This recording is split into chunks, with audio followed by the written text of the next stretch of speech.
अस्सलामुअलैकुम। ईद उल अज़हा को मात्र 2 दिन बचे हैं और सोशल मीडिया में तथाकथित पशु प्रेमियों का झुंड घूमने लगा है। कोई केक काट कर कुर्बानी करने की सलाह दे रहा है तो कोई कुर्बानी के पैसों को गरीबों को दान देने की बात कर रहा है। जीव हत्या की बात करने वाले इन लोगों को मैं बताना चाहता हूँ कि मुसलमान कुर्बानी क्यों करते हैं, किसके लिए करते हैं, इससे किन लोगों को फ़ायदा पहुँचता है। भारत में शाकाहार की बात कितनी हकीकत है। क्या जीव हत्या से इन लोगों को कोई फ़र्क पड़ता है?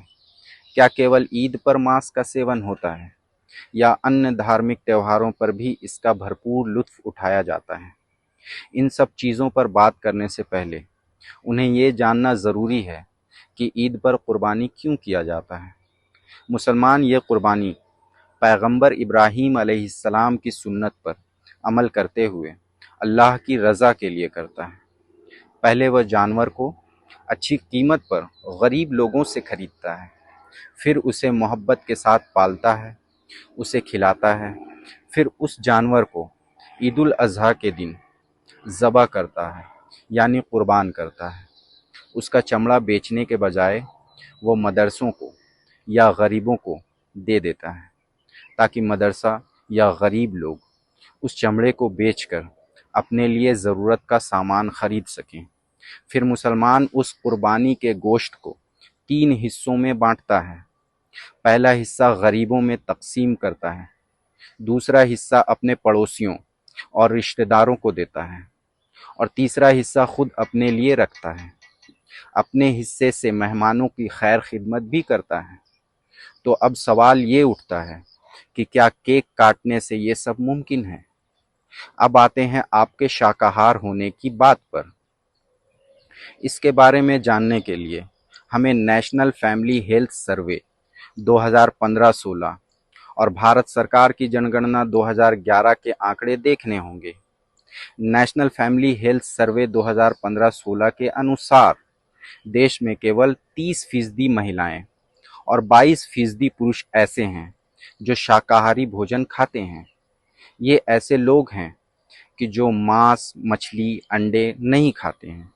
सर्वे के अनुसार 2004-05 से 2015-16 के बीच में लोगों के खान पान में कोई अहम बदलाव नहीं आया है।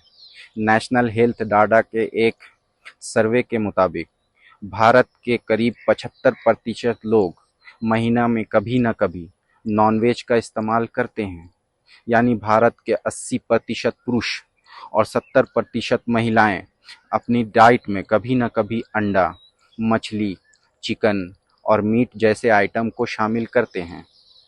तो अगर 14% मुसलमानों को मांसाहारी मान भी लिया जाए तो बाकी लोग कौन हैं जो अपने भोजन में नियमित रूप से मांस का सेवन करते हैं? अब आते हैं आपके जीव हत्या वाली बात पर। इसे जानने के लिए हमें भारत द्वारा मीट या यूं कह लें बीफ एक्सपोर्ट के डाटा को जानना होगा। आपको जानकर हैरानी होगी कि इसी सरकार में भारत बीफ एक्सपोर्ट में पूरी दुनिया में नंबर 1 पर भी रह चुका है। चलिए उस बात को अलग रखकर state of the global Islamic economy report 2020-21 की बात करते हैं। तो ये रिपोर्ट कहती है कि भारत दुनिया का दूसरा सबसे बड़ा हलाल मीट निर्यातक देश है। रिपोर्ट में कहा गया है कि साल 2020-21 में भारत ने करीब 14 अरब डॉलर का हलाल मीट निर्यात किया था। ज्ञात हो कि भारत दुनिया का 70 से ज़्यादा देशों में मीट और एनिमल प्रोडक्ट्स का निर्यात करता है।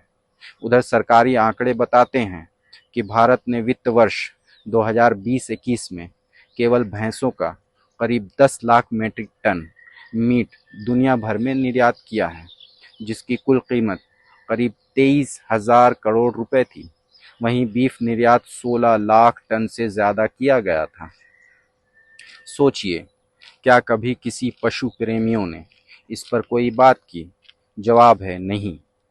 इसके अलग एक और बात करते हैं तो भारत में रोज़ाना करीब KFC, बर्गर किंग, मैकडोनाल्ड्स इत्यादि में हज़ारों किलो मांस का इस्तेमाल होता है।